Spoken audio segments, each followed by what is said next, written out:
La Biblia en un año. Día 363. Segundo libro de los Macabeos. Muerte de Antíoco Epífanes.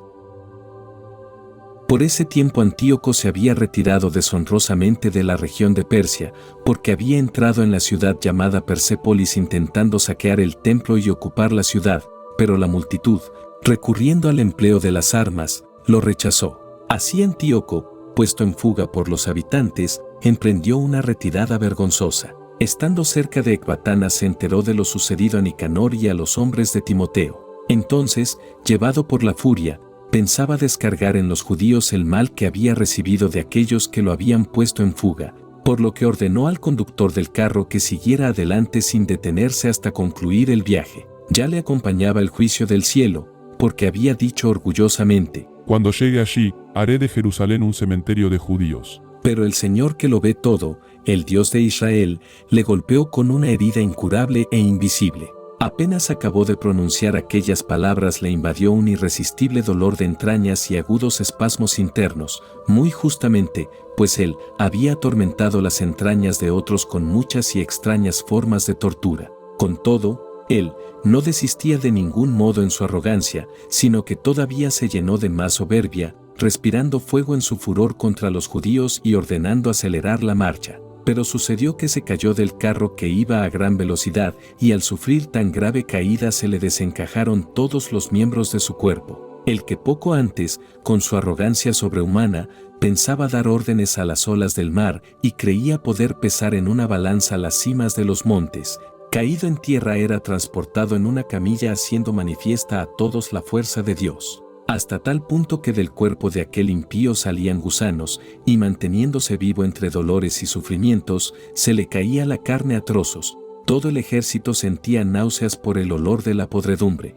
Al que poco antes le parecía tocar las estrellas del cielo, nadie podía transportarlo por la insoportable intensidad de su hedor. Entonces, quebrantado de aquel modo, comenzó a deponer su gran soberbia, a adquirir conocimiento a causa del azote divino, mientras era torturado constantemente por los dolores. Y no pudiendo soportar ni su propio hedor habló así: Justo es someterse a Dios y no sentirse igual a Dios siendo un mortal. Aquel impío comenzó a rezar al Señor, que ya no iba a tener misericordia de él, diciendo que dejaría libre a la ciudad santa a la que se dirigía a toda prisa para arrasarla y convertirla en cementerio, y que a los judíos, sobre los que había determinado que no eran dignos ni de una tumba, sino que fueran arrojados con sus hijos a las fieras como pasto de las aves de rapiña, a todos ellos los haría iguales a los atenienses, que al templo santo que antes había expoliado, lo adornaría con bellísimas ofrendas votivas, devolvería multiplicados todos los objetos sagrados,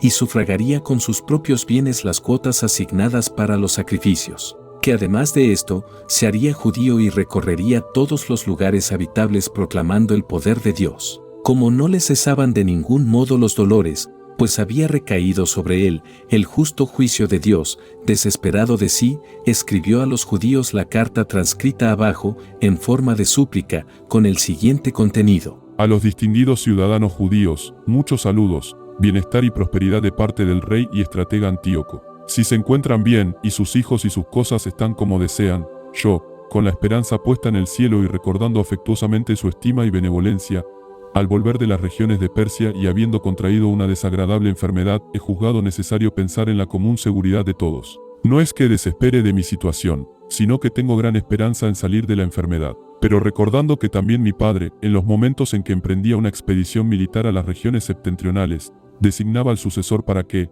si sucedía algo inesperado o se anunciaba algo grave, los de cada región supieran a quién se había encomendado el gobierno y no se alarmasen. Y considerando además que los gobernantes cercanos y vecinos al reino están atentos a las ocasiones y esperan lo que pueda suceder, he designado rey a mi hijo Antíoco, al que muchas veces he recomendado y confiado a la mayor parte de ustedes cuando yo recorría las satrapías septentrionales. A él le he escrito lo que les escribo abajo. Así pues, les ruego y suplico que acordándose de los beneficios comunes y particulares, cada uno mantenga la buena disposición que tiene hacia mí y hacia mi hijo, porque estoy convencido de que él los tratará con moderación y humanidad continuando mi proyecto. De esta forma, aquel asesino y blasfemo, sufriendo los peores males tal como él se los había hecho sufrir a otros, acabó su vida en tierra extranjera, entre las montañas, con una muerte miserable. Filipo, su hermano de leche, transportó el cuerpo y desconfiando del hijo de Antíoco se marchó a Egipto junto a Ptolomeo Filometer. Purificación del templo e institución de la fiesta de la dedicación. Macabeo y sus compañeros, dirigidos por el Señor, recuperaron el templo y la ciudad. Demolieron los altares construidos por los extranjeros en las plazas y los recintos sagrados. Después de purificar el templo construyeron otro altar de los sacrificios, y produciendo chispas con piedras hicieron fuego con ellas y ofrecieron sacrificios tras una interrupción de 2 años. Levantaron también el altar del incienso, las lámparas y la ofrenda de los panes. Después de hacer esto, postrados en tierra, pidieron al Señor que nunca más cayeran en tales desgracias, sino que, si alguna vez pecaban, fueran corregidos por Él, con clemencia sin ser entregados a los blasfemos y bárbaros gentiles. Sucedió que el día en que el templo había sido profanado por los extranjeros, en ese preciso día, tuvo lugar la purificación del templo, el 15 del mismo mes, el de Quisleo. Lo celebraron durante 8 días con alegría, a la manera de los tabernáculos, recordando cómo poco tiempo antes habían pasado la fiesta de los tabernáculos en las montañas y en las cuevas viviendo como fieras. Por eso, llevando varas adornadas, ramas verdes y palmas, elevaban himnos al que había conducido con éxito la purificación de su propio santuario. Con un decreto y en consejo público establecieron para toda la nación judía celebrar cada año estos días. Seguridad y paz para los judíos. Victoria sobre Gorgias y Timoteo reinando Antíoco V. Así sucedieron las cosas concernientes a la muerte de Antíoco, llamado Epífanes. Ahora expondremos lo referente a Antíoco Eupator, que fue hijo de aquel impío, y haremos un resumen de los males que acarrean las guerras. Cuando recibió el reino, puso al frente de los asuntos de gobierno a un tal Lisias, el estratega más importante de Celesiria y Fenicia. Ptolomeo, el llamado Macrón, prefiriendo mantener para los judíos lo que era justo frente a las injusticias cometidas contra ellos, intentaba solucionar pacíficamente todo lo relacionado con estos. Por eso fue acusado por sus amigos ante Eupator, y él, oyendo que constantemente le llamaban traidor, porque había abandonado Chipre, a él, confiada por Filometer, y se había pasado a Antíoco Epífanes. Al no poder desempeñar dignamente su cargo, se envenenó y acabó con su vida. Gorgias, convertido en estratega de la región, tenía tropas mercenarias y en todo momento alentaba la guerra contra los judíos. Al mismo tiempo, los idumeos, que se habían apoderado de fortificaciones estratégicas, hostigaban a los judíos y, acogiendo a los que huían de Jerusalén, comenzaron a fomentar la guerra. Los compañeros del Macabeo hicieron rogativas pidiendo a Dios que fuera su aliado y atacaron las fortificaciones de los idumeos. Atacándolas con fuerza llegaron a tomar las posiciones, echaron a todos los que luchaban sobre la muralla y pasaron a espada a cuantos atraparon, mataron a no menos de 20,000. Al menos 9,000 huyeron a 2 torres perfectamente fortificadas, donde tenían todo lo necesario para la defensa. El Macabeo, dejando allí a Simón y a José, junto con Zaqueo y los suyos, en número suficiente para el asedio, se marchó a otros lugares de mayor urgencia. Los que estaban con Simón, dejándose llevar por la avaricia, fueron sobornados con dinero por algunos de los que estaban en las torres y, recibiendo 70,000 dracmas, dejaron escapar a algunos. Cuando le comunicaron al Macabeo lo sucedido, reunió a los jefes del pueblo y les acusó de haber vendido por dinero a los hermanos al haber dejado libres a sus enemigos. Mató a aquellos que habían sido traidores e inmediatamente tomó las 2 torres. Y como tenía éxito con las armas en todo lo que llevaba entre manos, dio muerte en las 2 fortificaciones a más de 20,000.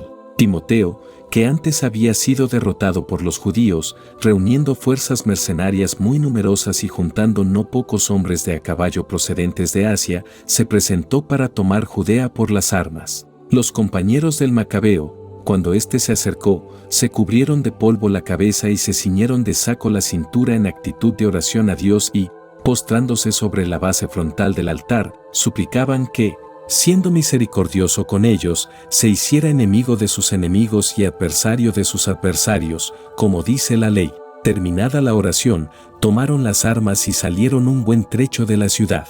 Cuando ya se aproximaban a los enemigos se detuvieron. Apenas apuntaba la luz de la mañana cuando unos y otros atacaron, los unos teniendo como garantía de éxito y de victoria, junto con el valor, la confianza en el Señor, los otros poniendo su furia como guía de los combates. Cuando la batalla se hizo más violenta, desde el cielo se les aparecieron a los adversarios 5 hombres de noble aspecto sobre caballos con bridas de oro, que se pusieron al frente de los judíos. 2 de ellos, tomando en medio al macabeo y cubriéndolo con sus propios escudos, lo mantenían invulnerable y en cambio lanzaban flechas y rayos contra los adversarios, por lo que estos, confundidos y cegados, se dispersaron en completo desorden. Pasaron a espada a 20.500 soldados y a 600 jinetes. El mismo Timoteo huyó a la fortaleza llamada Gazara, perfectamente protegida, donde estaba de estratega Quereas. Los compañeros del macabeo asediaron con ardor la fortaleza durante 4 días. Los de dentro, confiados en la fortificación del lugar, blasfemaban sobremanera y proferían palabras impías. Al despuntar el 5.º día, 20 jóvenes de los que acompañaban al macabeo, con los ánimos encendidos por las blasfemias, se lanzaron valientemente sobre la muralla y, con furor salvaje, empezaron a matar a los que se ponían delante. De modo semejante, otros, subiendo en medio de la confusión contra los de dentro, prendieron fuego a las torres y encendiendo hogueras, quemaban vivos a los blasfemos. Otros rompieron las puertas y, dejando entrar al resto del ejército, tomaron la ciudad. Mataron a Timoteo, que se había escondido en un pozo de agua, a su hermano Quereas y a Apolófanes. Después de realizar todo esto, bendecían con himnos y alabanzas al Señor que otorgaba dones tan grandes a Israel y les había dado la victoria. Eclesiástico, Sidácida, Josías. El nombre de Josías es una mezcla de incienso preparada por arte de perfumista. En toda boca su recuerdo es dulce como la miel, como música en un banquete de vino. Él fue destinado por Dios a la conversión del pueblo, y extirpó las abominaciones impías. Dirigió su corazón hacia el Señor y en tiempo de pecadores reafirmó la piedad. Juicio general de los reyes. A excepción de David, Ezequías y Josías, todos cometieron pecados. Puesto que abandonaron la ley del Altísimo, los reyes de Judá fueron abandonados, entregaron a extraños su poder y su gloria a naciones extranjeras, que incendiaron la ciudad elegida del santuario, y dejaron desiertas sus calles, según la palabra de Jeremías. A este le maltrataron, a este, consagrado profeta desde el seno materno para arrancar, dañar y destruir, aunque también para construir, plantar y renovar. Ezequiel. Ezequiel contempló una gloriosa visión que Dios le mostró, a saber, el carro de querubines. Acusó a los enemigos en el anuncio de la tempestad y favoreció a los que caminaban por el camino recto. Los 12 profetas. Que los huesos de los 12 profetas reflorezcan en sus lugares, puesto que ellos consolaron a Jacob y lo rescataron con fe esperanzada. Zorobabel y Josué. ¿Cómo elogiaremos a Zorobabel? Él es como un sello en la mano derecha. Y lo mismo, Josué, hijo de Josedec. En sus días ellos reedificaron la casa, levantaron para el Señor el templo santo, destinado a una gloria perenne. Nehemías. También Nehemías, su memoria durará para largo. Él levantó nuestras murallas derruidas, restauró puertas y cerrojos, y reconstruyó nuestras casas. Recapitulación. Nadie ha sido creado en la tierra igual que Enoc, pues él fue arrebatado de la tierra. Ni ha nacido un hombre como José, príncipe entre sus hermanos, sustento del pueblo, cuyos huesos fueron honrados, y profetizaron después de su muerte. Sem y Set fueron glorificados entre los hombres, pero sobre todo viviente en la creación está Adán. Apocalipsis. 1000 años de reinado de Cristo y los suyos. Vi a un ángel que bajaba del cielo, con la llave del abismo y una gran cadena de la mano. Apresó al dragón, la serpiente antigua, que es el diablo y Satanás, y lo encadenó durante 1000 años. Lo arrojó al abismo, lo cerró y puso un sello en él, para que no seduzca más a las naciones hasta que pasen los 1000 años. Después debe ser soltado por poco tiempo. Vi también unos tronos, a los que se sentaron en ellos se les dio potestad de juzgar, y vi a las almas de los degollados por dar testimonio de Jesús y de la palabra de Dios, y a los que no adoraron a la bestia ni su imagen, ni recibieron la marca en su frente ni en su mano. Revivieron y reinaron con Cristo 1000 años. Los demás muertos no revivieron hasta que se cumplieron los 1000 años. Esta es la resurrección primera. Bienaventurado y santo el que tiene parte en la resurrección primera. Sobre estos la muerte segunda no tiene poder, sino que serán sacerdotes de Dios y de Cristo, y reinarán con él 1000 años. Segundo combate, es derrotado Satanás. Cuando se hayan cumplido los 1000 años, Satanás será soltado de su prisión, y saldrá a seducir a las naciones que hay en los 4 ángulos de la tierra, a Agag y a Magag, y a reunirlos para la guerra. Y su número es como la arena del mar. Subieron por la ancha extensión de la tierra y pusieron cerco al campamento de los santos y a la ciudad amada, pero bajó fuego del cielo y los devoró. Y el diablo, el seductor, fue arrojado al estanque de fuego y azufre, donde están también la bestia y el falso profeta, y serán atormentados día y noche por los siglos de los siglos. Juicio final sobre vivos y muertos. Vi un gran trono blanco y al que estaba sentado en él.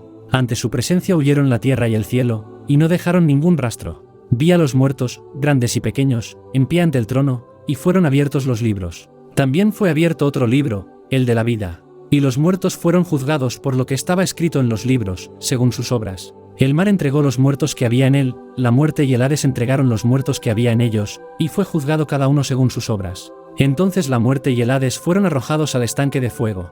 Esta es la muerte segunda, el estanque de fuego. Todo el que no figuraba escrito en el libro de la vida era arrojado al estanque de fuego.